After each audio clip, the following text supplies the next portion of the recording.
हिमांशु जोशी की एक प्यारी सी कहानी। नाम है आश्रय। कहानी में दो पीढ़ी के अंतराल को व्यक्त करता है। भावनात्मक स्तर, भारत और अमेरिका के जीवन शैली जिसमें सुख सुविधा की दौड़ में इंसान आजकल खून के रिश्ते को भूलता जा रहा है। और इसी बात को ध्यान में रखकर ये कहानी हिमांशु जोशी, जो एक बहुत ही अच्छे कथाकार हैं, जो 40 वर्षों से भी ज़्यादा उसने हिंदी साहित्य में लेखन का कार्य किया और दिल्ली जैसे महानगर में रहकर ये कहानी भी उसी शहर के अंदर बनाई गई है। मैं महेंद्र जोशी आपके सामने ला रहा हूँ कहानी आश्रय। कहानी के अंदर मुख्य नायक, जिसको हम नाम देते हैं हिमांशु जी, उसका एक बेटा है प्रियांशु, जो ज़्यादा पढ़ाई करने के लिए अमेरिका चला जाता है और फिर वहाँ पर ही एक प्यारी सी लड़की श्रेया से शादी कर लेता है। एक सुंदर सी बेटी जिसका नाम स्वीटी है, जो प्रियांशु और श्रेया को वहाँ पर अमेरिका में ही प्राप्त होती है, यानी कि जन्म होता है। थोड़े समय हिमांशु जोशी की पत्नी यानी कि प्रियांशु की माता अमेरिका जाती है और उसके आने के बाद अचानक से उसका देहांत हो जाता है। माता के देहांत में हिमांशु भारत आता है और भारत आने के बाद क्या होता है वो हम समझेंगे इस कहानी में। लिखा कुछ प्रकार से है। कल सारी रात उन्हें नींद नहीं आई। बार बार वे ही अजीब से सवाल उसे मन में हवा की तरह तैर रहे थे। क्या अब तक मैं जो जिया हूँ वह सार्थक था? क्या जो अब किश्तों में जीना है मर मर कर, उसकी कोई उपयोगिता है? ये प्रश्न हिमांशु के मन के अंदर बार बार बहे जा रहे हैं। टुकड़ों में बटा व्यक्तित्व जब भावनात्मक के धरातल से ऊपर उठकर कोई आधा लेने लगता है तो स्वयं को परखने का उसे एक नया आयाम मिल जाता है। जीवन भर संघर्ष करने के पश्चात भी क्या उन्हें वह सब मिला जो चाहे या अनचाहे, जाने या अनजाने, उन्होंने ये क्या चाहा था या नहीं चाहा था? बहुत विचित्र पर बहुत अजीब प्रश्न हिमांशु के मन के अंदर चले जा रहे हैं। याद आती है पत्नी। पत्नी का नाम था वृंदा। वृंदा हमेशा कहती थी कि पता नहीं मेरे जाने के बाद क्या होगा आपका। आपको तो गृहस्थी की वर्णमाला का एक क भी नहीं आता है। भगवान ही बचाए आपको मेरे जाने के बाद। वृंदा को लगता था कि हाँ, शायद तक ये इतने भोले हैं कि ये दुनिया में मेरे अलावा तो शायद रह ही नहीं पाएंगे, और रहेंगे तो पता नहीं किस तरह से रहेंगे। उन्हें लगता था कि हाँ, वह ठीक ही कहती थी। इतना पढ़ने लिखने के पश्चात जिंदगी की वर्णमाला पाठशाला में शायद मैं पूरी जिंदगी खपाने के बाद भी वैसे ही इनपट कोरा ही रह गया हूँ, सफ़ेद कागज की तरह जैसे पहले थे जब जीवन का अंक गणित आरंभ किया था। आज भी मैं शायद वैसा ही हूँ, बिना वृंदा के।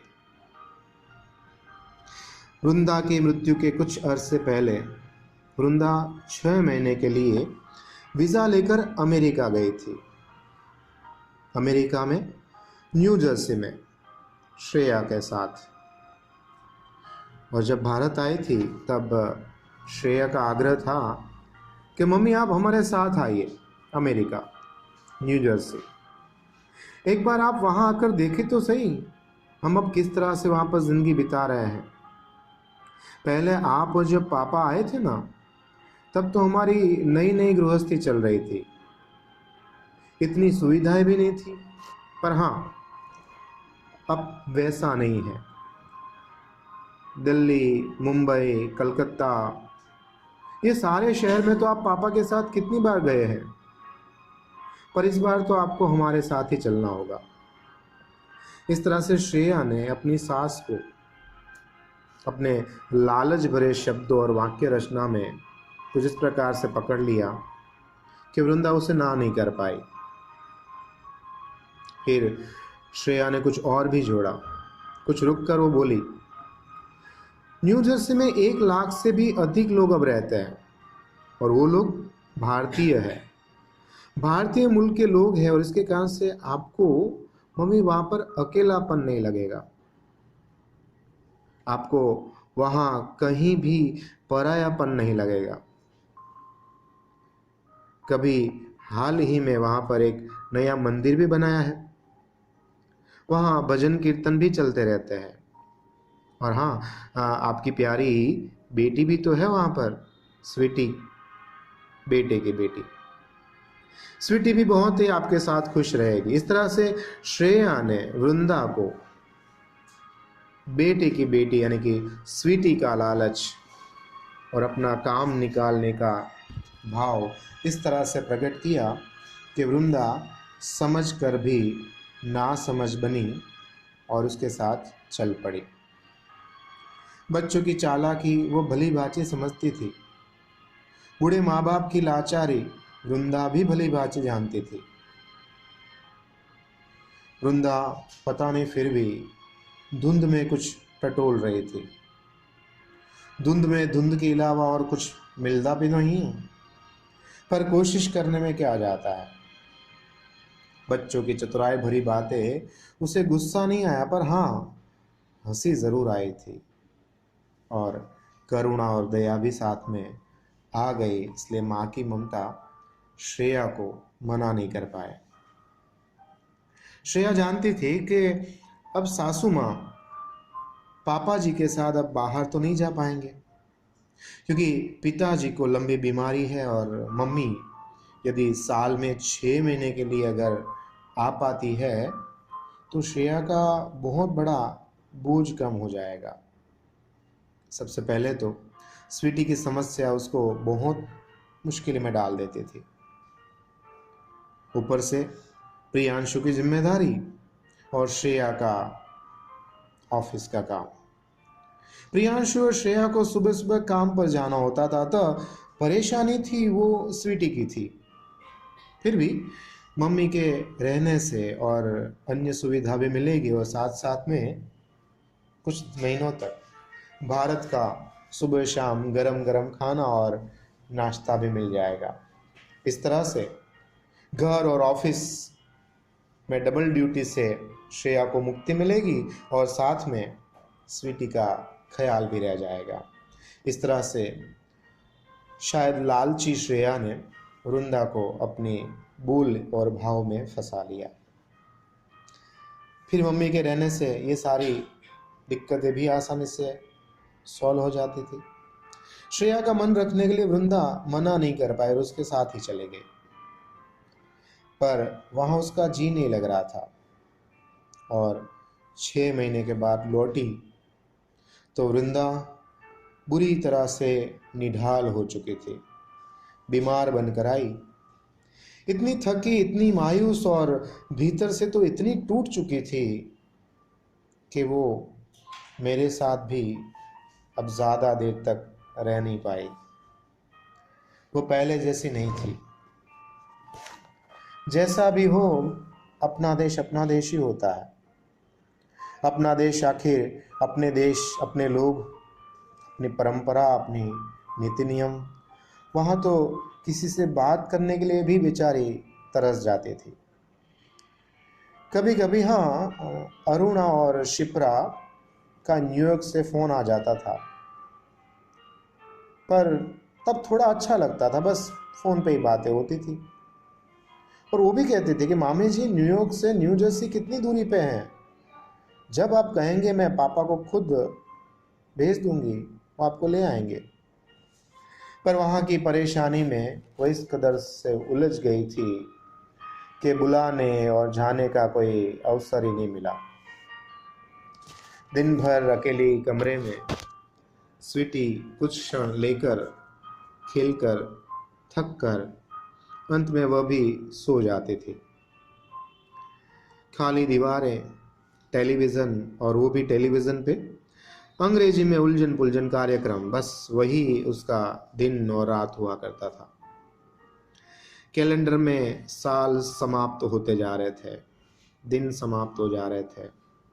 किसी तरह से 6 वर्ष, नहीं, सिर्फ 6 महीने, पर 6 महीने 6 वर्ष से कम नहीं थे।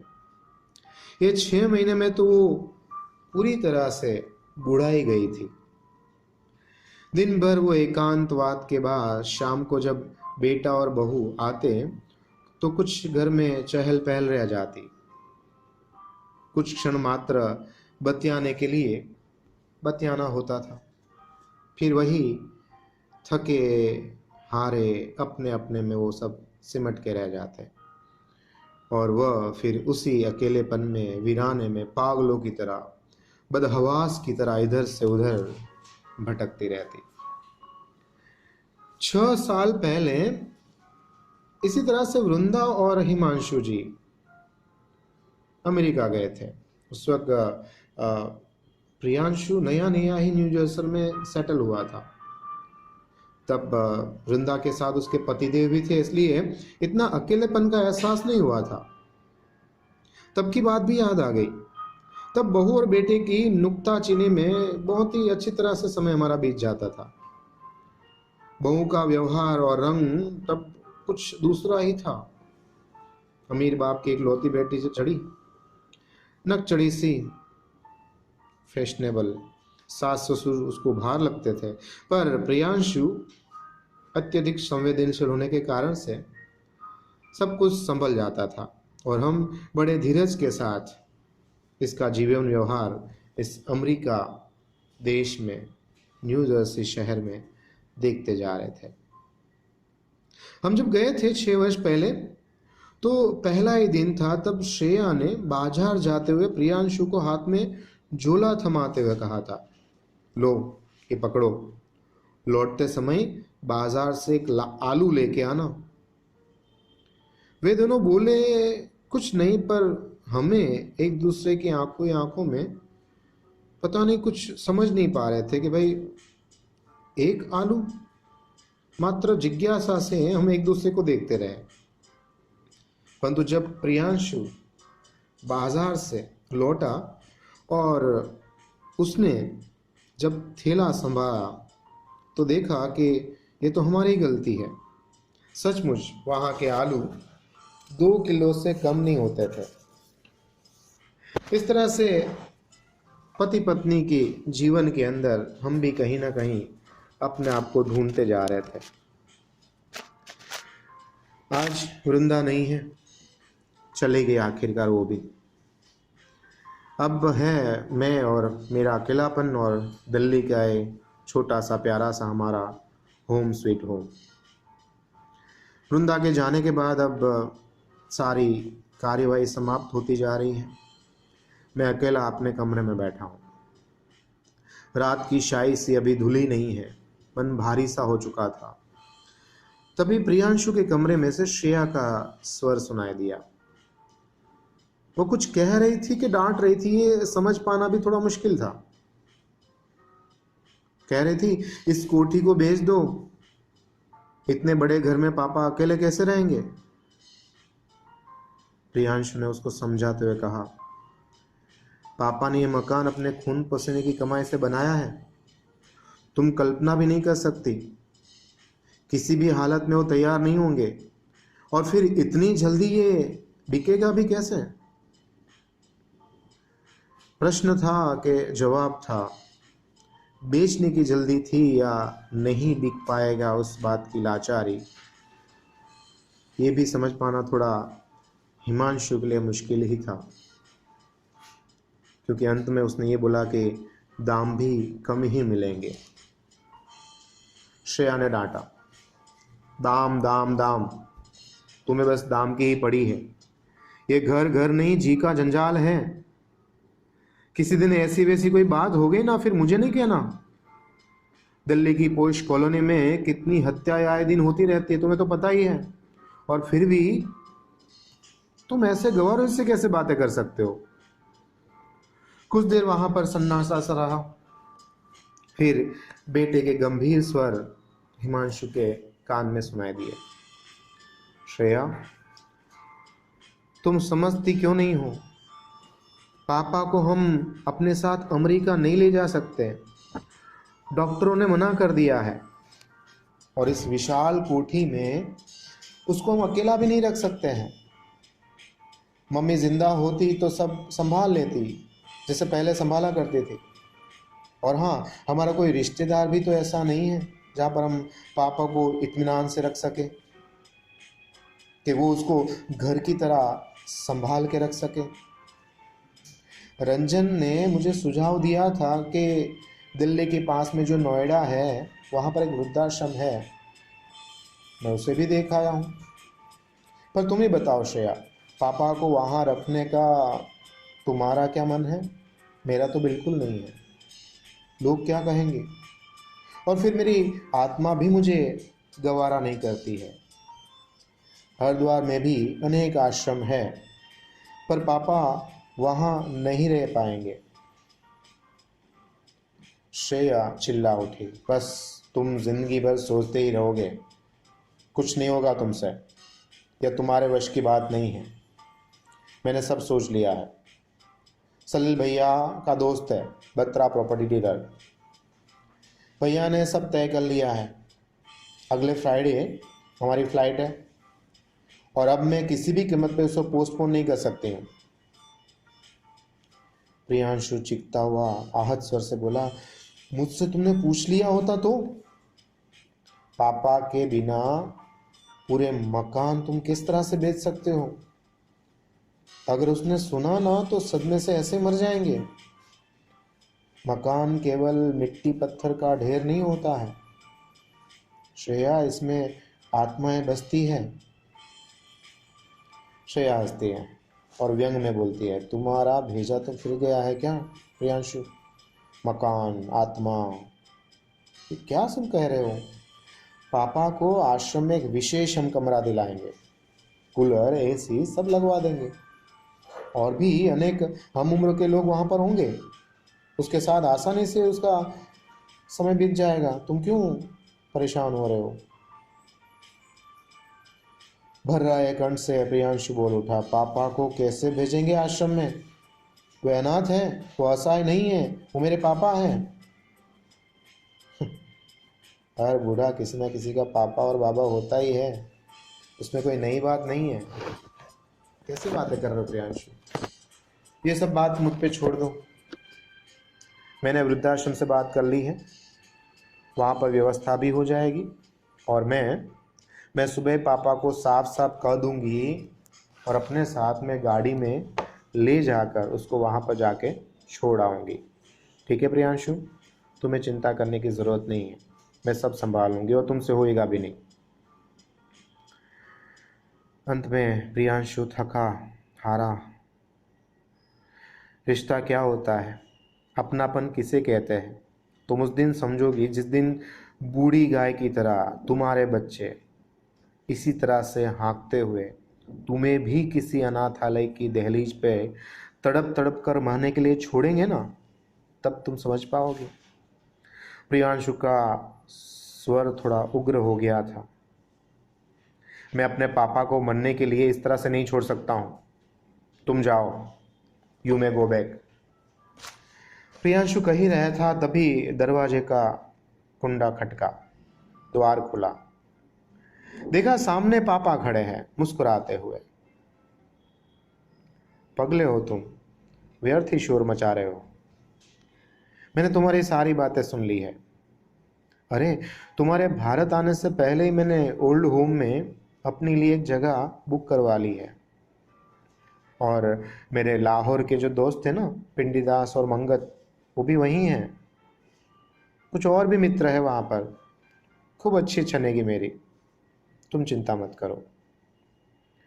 प्रियांशु ने देखा, पापा का पोगले मुंह से हंस रहे हैं और उस हंसी की ओट में जो रुदन का करुण स्वर था, उसकी था वो शायद नहीं ले पा रहा था। और यही आश्रय है जहाँ पर पिता पुत्र को आश्रय देता है, पर पुत्र को पिता भारी पड़ जाता है। हिमांशु जोशी की एक प्यारी सी कहानी, नाम है आश्रय। कहानी में दो पीढ़ी के अंतराल को व्यक्त करता है। भावनात्मक स्तर, भारत और अमेरिका के जीवन शैली जिसमें सुख सुविधा की दौड़ में इंसान आजकल खून के रिश्ते को भूलता जा रहा है। और इसी बात को ध्यान में रखकर ये कहानी हिमांशु जोशी, जो एक बहुत ही अच्छे कथाकार हैं, जो 40 वर्षों से भी ज़्यादा उसने हिंदी साहित्य में लेखन का कार्य किया और दिल्ली जैसे महानगर में रहकर ये कहानी भी